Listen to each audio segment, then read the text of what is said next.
তোমরা মোবাইল ফোনে সময় কাটাইছো, রিলেশনশিপ করছিলা, প্রেম করছো, এখন হচ্ছে তোমার অনেক পড়া জমে গেছে, ফার্স্ট ইয়ারের সকল পড়া জমে গেছে, ফার্স্ট ইয়ার লম্বা একটা সময়, ফার্স্ট ইয়ারে যতটা সময় পাবা সেকেন্ড ইয়ারে কিন্তু তোমরা অতটা সময় কখনোই পাবা না।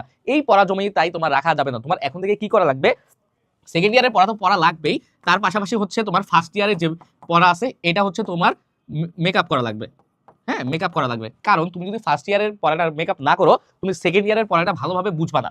ভালোভাবে না বুঝলে আলটিমেটলি হচ্ছে তোমার কলেজ লাইফটা সম্পূর্ণ বৃথা। এই জমানো পড়াটা এখন কিভাবে হচ্ছে সমাধান করা যায়? সমাধান হচ্ছে একটা টিচার রাখা বা কোনো কোর্সে থাকা। টিচার রাখলে কি হয় যে তুমি টিচারের কাছে ফার্স্ট ইয়ারের পড়াটা শেষ করতে পারবা, যদি তোমার কাছে সময় থাকে তবেই। কারণ টিচারের কাছে এত সময় নাই যে প্রত্যেকটা বিষয় তোমাকে ধরে ধরে পড়ায় দিবে, আর ফার্স্ট ইয়ারের ক্লাস আর পাবা না কলেজে, চাইলেও তোমার হচ্ছে কোনো উপায় নাই। এখন তোমার কাজ কি? তোমাদের কাজ হচ্ছে সিম্পলি আমাদের একাডেমিক টু অ্যাডমিশন কোর্সে চলে যাওয়া, এসি টু এডি।